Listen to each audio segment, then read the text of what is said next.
All right, so today we're diving into something a little more intimate, I guess you could say. We're Uh, going to be taking a deep dive into Tracy Cox's 100 hot sex positions. okay. So, just to be clear up front, this is definitely going to be a conversation for mature audiences. Yeah. But, our goal here, as always, is to approach this topic with a sense of curiosity and also with respect for everyone's individual experiences and boundaries. Yeah. Um, so I guess the first thing to address is why even bother diving into a book like this? Right. Well, I think it's safe to say that a lot of couples, even those with really fulfilling relationships, can sometimes fall into a bit of a rut when it comes to their sex lives. Yeah. You find a few positions that work for you and you just kind of stick with them.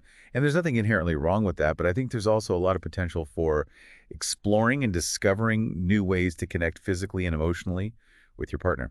Yeah, and that's kind of the premise Tracy Cox puts forward in this book. She argues that while there might only be like five basic positions side by side, standing, him on top, her on top, and from behind, the variations within those categories are practically endless. Right. And by exploring those variations, you might just find that you can unlock new levels of pleasure and intimacy with your partner. Yeah, and the book is really well organized for this kind of exploration too. She's divided it into chapters based on mood, heartfelt, steamy, show off, and head games. So, depending on what kind of mood you're in, you can easily find positions that align with that. Yeah, that's really clever. I like that approach because it acknowledges that sex isn't always about being super energetic and passionate. Yeah. Sometimes it's about being tender and connected, and other times it might be about being playful and adventurous. Exactly. So, with that in mind, why don't we start with the heartfelt chapter? This section seems to focus on creating a really dreamy, tender atmosphere where intimacy and connection are really paramount. Yeah, sounds good. The first position we encounter is the ballerina. And apparently, this one's so classic, it's even in the Kama Sutra.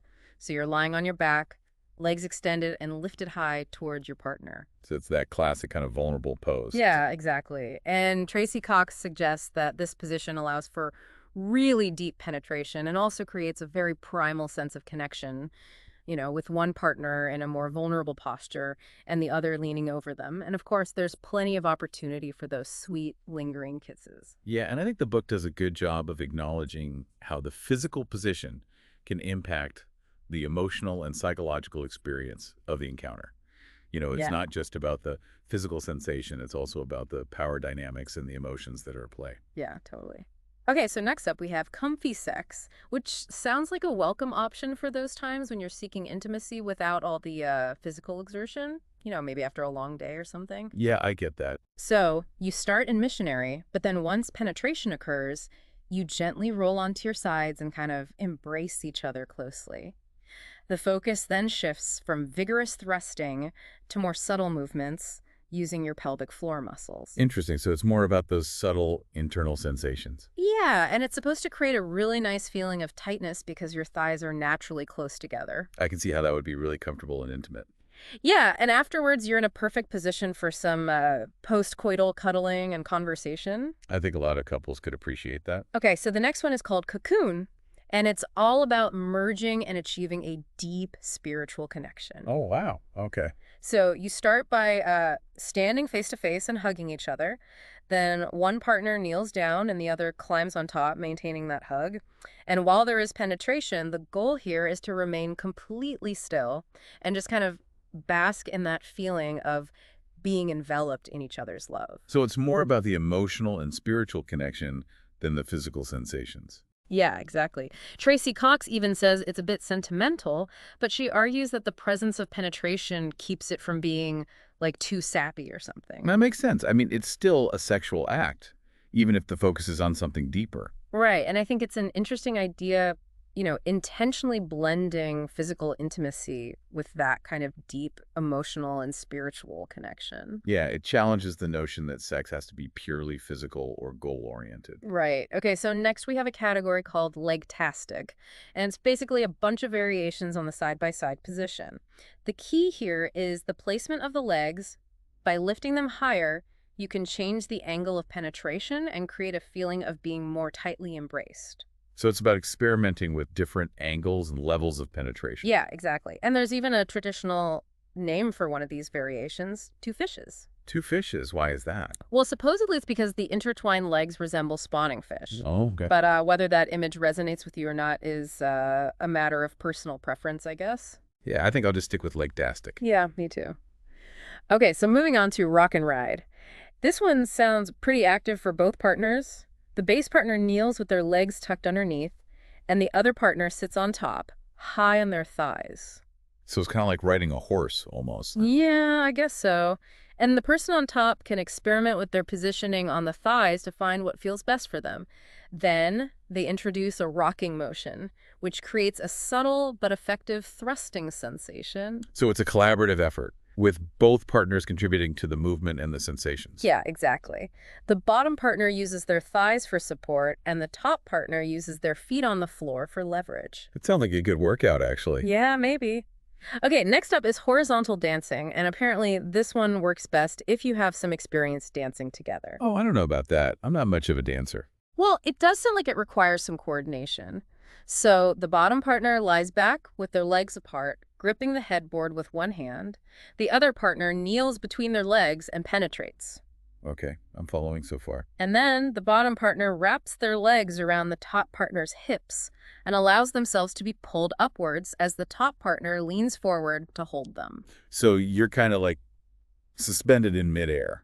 Yeah, almost. And it does seem like it would require a lot of trust and communication. Yeah, you definitely need to be on the same page physically and emotionally for that one. Right. Okay, next we have the plunge. This one's a variation on the classic him on top position, but instead of lying down, the penetrating partner kneels, which gives them a greater range of motion. The key is the positioning of the other partner's legs. For the deepest penetration, they should be placed up onto the kneeling partner's shoulders. The higher and further back, the deeper the plunge. Okay, I'm starting to see why it's called the plunge. Yeah, and if you spread your legs wide, it ensures the kneeling partner is fully pressed against your pubic bone and lower ab tier, which can create a really pleasant tugging sensation on the clitoris. So it's strategically designed to maximize pleasure for both partners. Yeah, exactly. And there are also some variations you can try, like keeping your legs straight and together for a tighter fit, or placing a pillow under your hips for more direct clitoral stimulation. It's interesting how even small adjustments to a basic position can make such a big difference in terms of sensation. Yeah, totally. Okay, so Flesh Fest is up next, and I think the name pretty much speaks for itself. I was just thinking that. So this one's all about really close physical contact, lots of nuzzling, nibbling, that kind of thing. Sounds pretty passionate. Yeah, and penetration is described as being deep and straightforward, with one partner basically guiding the other's hips towards them. So it's all about that intense, connected feeling. Yeah, exactly. And there's plenty of opportunity for eye contact if you can tear yourselves away from all the nuzzling and nibbling. Yeah. I like that it emphasizes the sensual exploration and the close physical connection alongside the actual act of penetration. Yeah, me too. Okay, pace yourself is a more relaxed position. It's all about taking things slow and savoring the sensations. Okay, I like the sound of that. So the penetrating partner inserts just the head of their penis, and then the other partner uses their vaginal muscles to draw them fully inside. So it's about control and active participation for the receiving partner. Yeah, and then to bring the inserting partner to orgasm, the receiving partner moves their hips from side to side. So it's kind of a reversal of the usual roles. That's pretty cool. It gives the receiving partner a lot of agency. Yeah, exactly.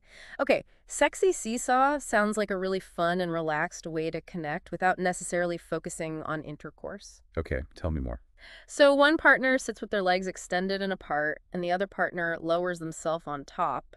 And you can choose to penetrate or not. It's more about just enjoying the sensual feelings. So it's more about just being close and connected. Yeah, and you clasp each other's upper arms for support, which creates this nice feeling of being held. I like that it emphasizes that sexual connection doesn't always have to be about achieving orgasm. Sometimes it's just about enjoying the intimacy and the physical sensations. Right.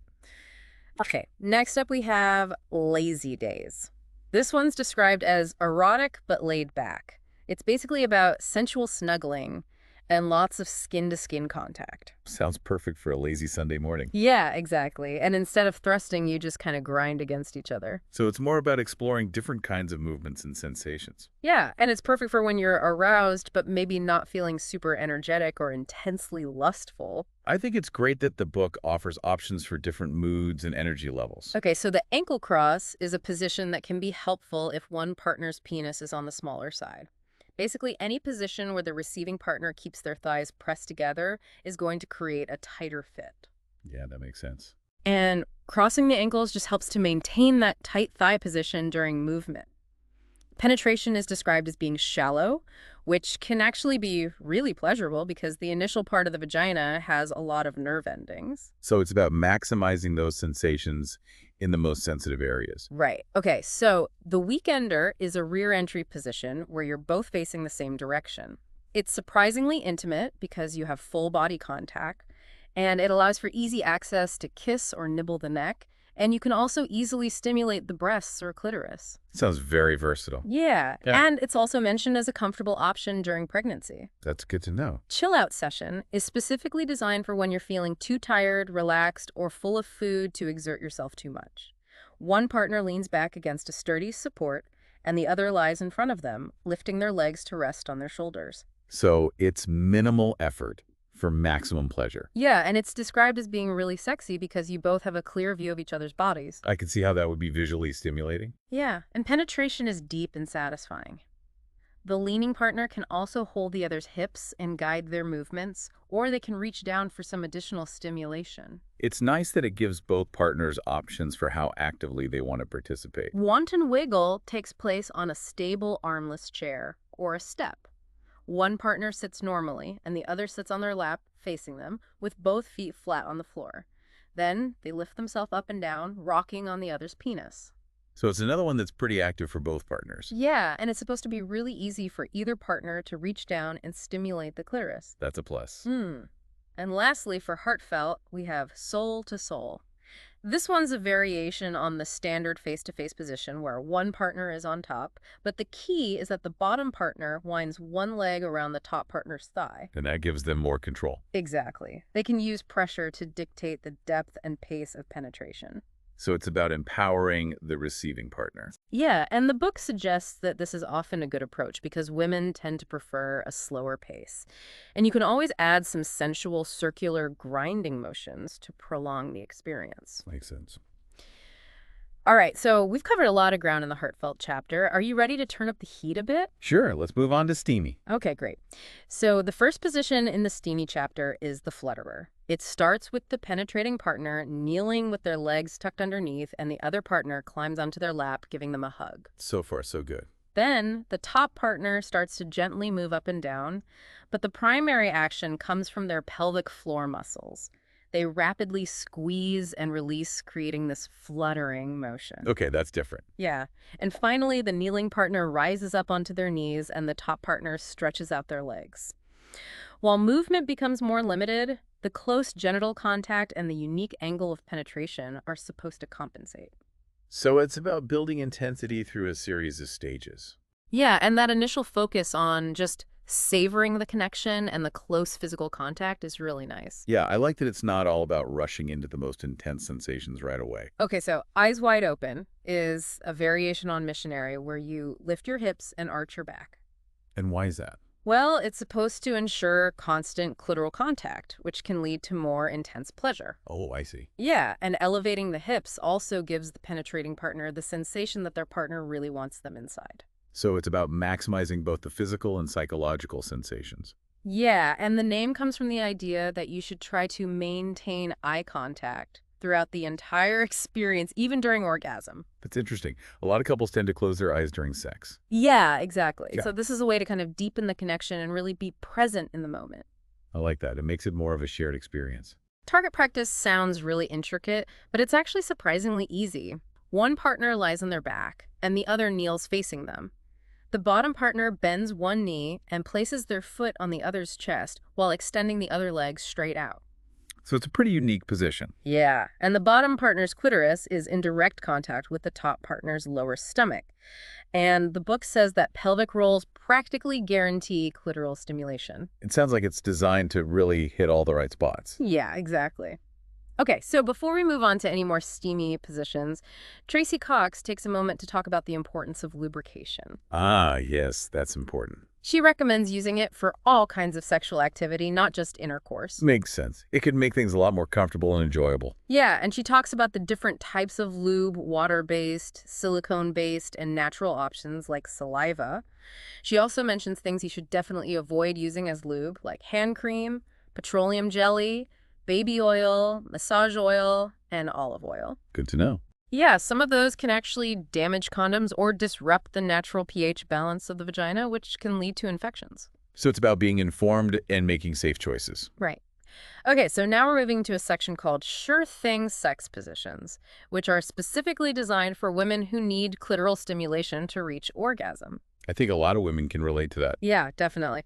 So the first one is called lie down, and it's a head-to-toe position where one partner lies on their back and the other straddles their hips, facing their feet. So you're basically facing opposite directions. Yeah, and then the top partner extends their legs backward and lowers their torso until their feet are near the other's head.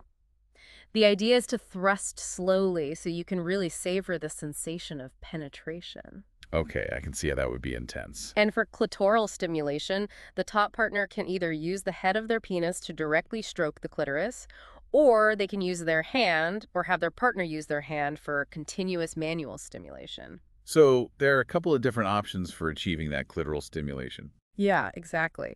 And Tracy Cox even suggests this technique called the bridge maneuver, where you provide continuous manual stimulation during penetration, but then pause just before orgasm and let the thrusting motion trigger the final release. Interesting. So it's about combining different types of stimulation. Right. Okay, get on top is another sure thing position.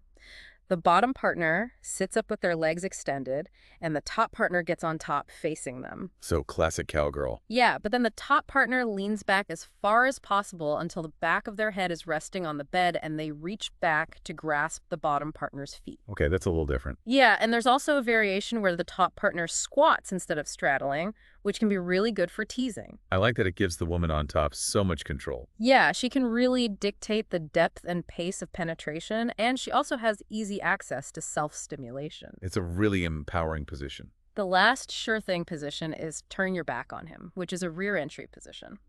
The key here is to arch your back as much as possible and widen your legs. And why is that? Well, it gives the penetrating partner direct access to the G-spot. Oh, okay, that makes sense. Yeah, and because there's no eye contact, it can be really easy to get lost in your fantasies. So it's a good one for when you're feeling a little more adventurous or uninhibited. Exactly. Okay, so moving on to lazy crisscross.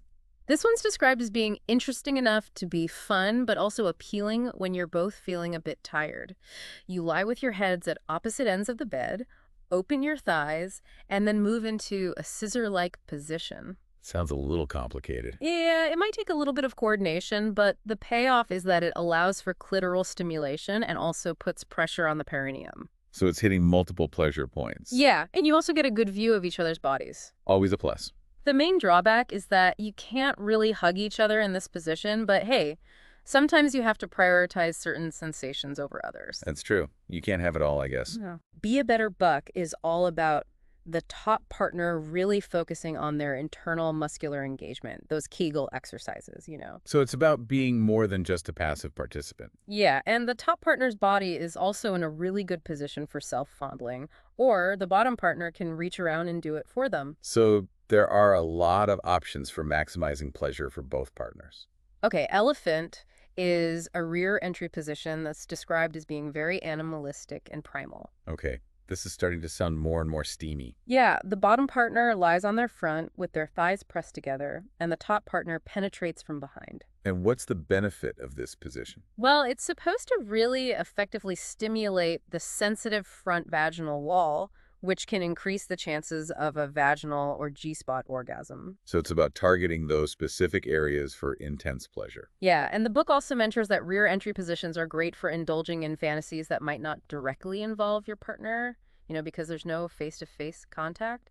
That makes sense. It can create a sense of anonymity that can be really arousing for some people. Right.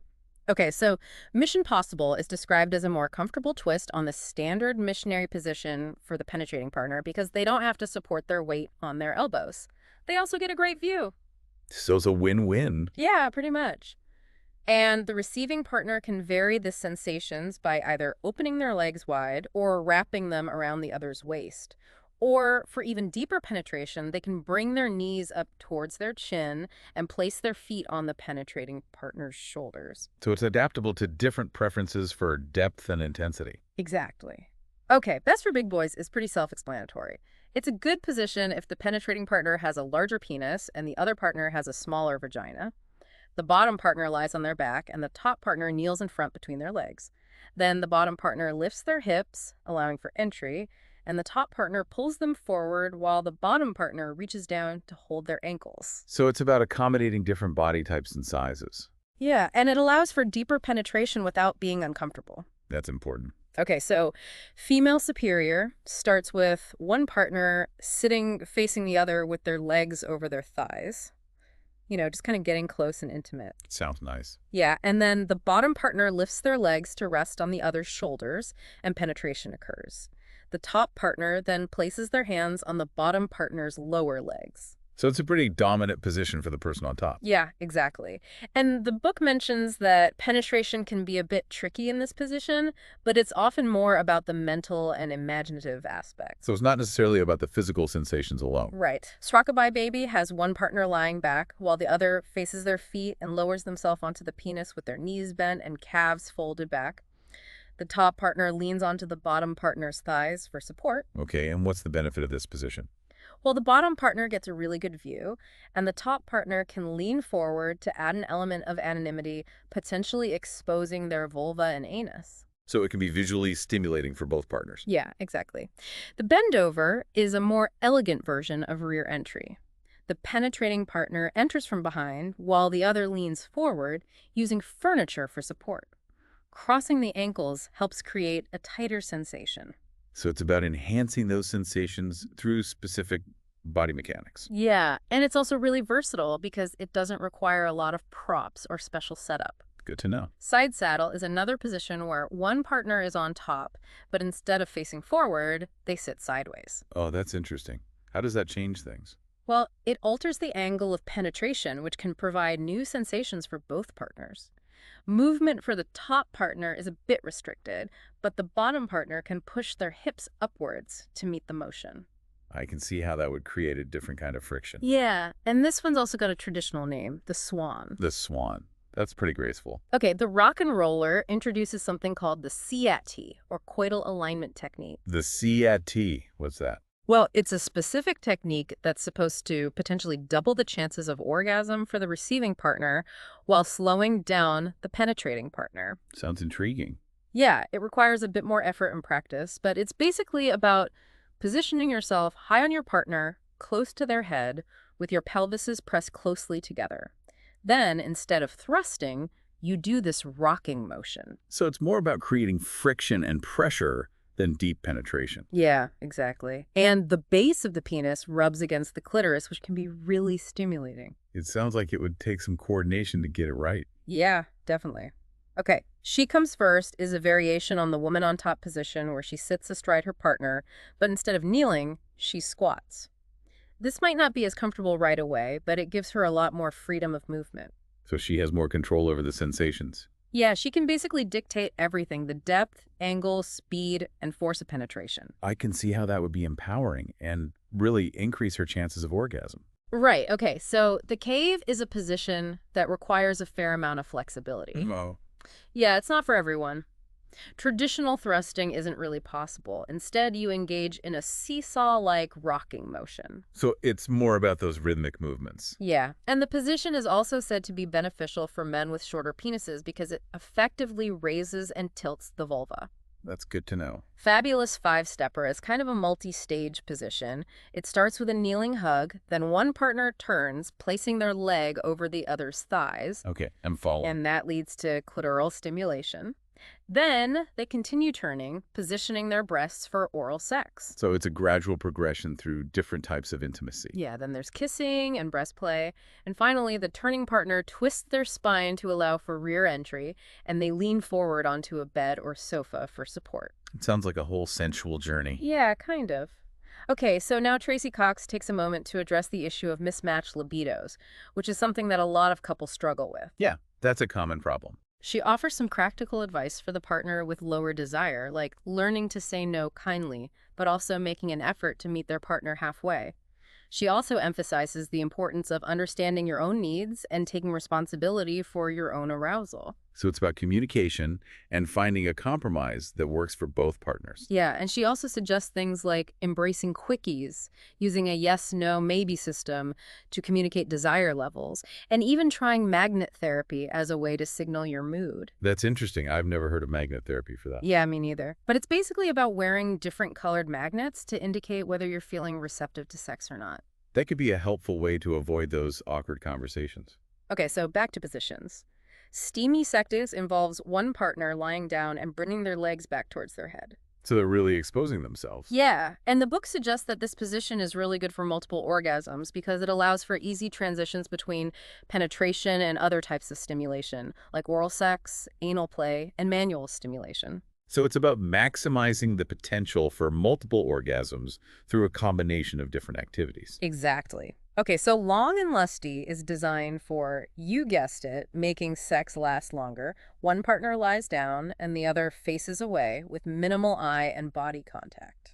And why does that make it last longer? Well, because thrusting is intentionally limited. Oh, I see. Yeah, and the lack of eye contact can also make it easier to get lost in your own fantasies. So it can be a really sensual and mentally stimulating experience. Down and Dirty, which is basically doggy style, is notorious for leading to faster male orgasms. Yeah, I've heard that. And Tracy Cox cites research suggesting that the average time to orgasm in this position is just 1.8 minutes. Yeah, that's pretty quick.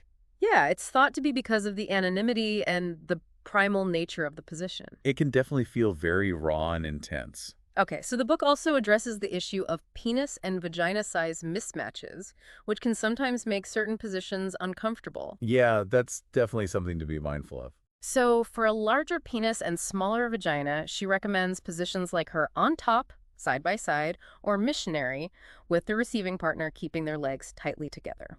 And for a smaller penis and larger vagina, she suggests positions like her legs over his shoulders, kneeling rear entry, or bringing the knees to the chest. So it's about finding positions that work for your specific anatomy. Yeah, and she also emphasizes that it's okay to not make penetrative intercourse the sole focus of your sexual activity. There are lots of other ways to connect and experience pleasure. That's a really important point.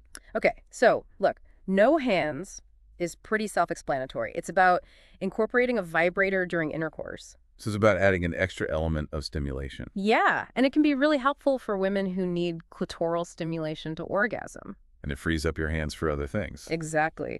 The butterfly has one partner on top with their legs extended out wide, which limits movement but emphasizes full body contact. So it's about maximizing that physical connection. Yeah, and it gives the partner on top more control over the encounter. I can see how that would be appealing for some people. Racy Recliner has one partner kneeling while the other sits on the edge of the bed. Okay, what's the benefit of that? Well, it's good for both passionate sex and comfort. And it also provides really good access for oral sex. So it's a versatile position that allows for different kinds of intimacy. Yeah, and it's a nice change of pace from being in bed all the time. That's true. Okay, and finally, to wrap up the steamy chapter, Tracy Cox reiterates the importance of initiating sex more often. And she even says that it's okay to fake it till you make it sometimes. I think that's good advice. Sometimes just getting started can be the hardest part. Yeah, and once you're in the moment, the desire often follows. Absolutely. All right, are you ready to delve into the head games chapter? Sure, let's go for it. This section is all about more advanced positions that require a bit more coordination and maybe even some flexibility. The name Head Games suggests it might be a bit more mentally challenging as well. Yeah, maybe. So the first one we encounter is Deep Plunge, which is inspired by the Kama Sutra, and it's designed for achieving the maximum depth of penetration. Okay, that sounds intense. Yeah, and one partner is fully exposed, which can be really visually stimulating for both people. Interestingly, kissing isn't really feasible in this position, which is supposed to heighten the erotic tension. So it's about focusing all your attention on the sensations of penetration. Host speaker.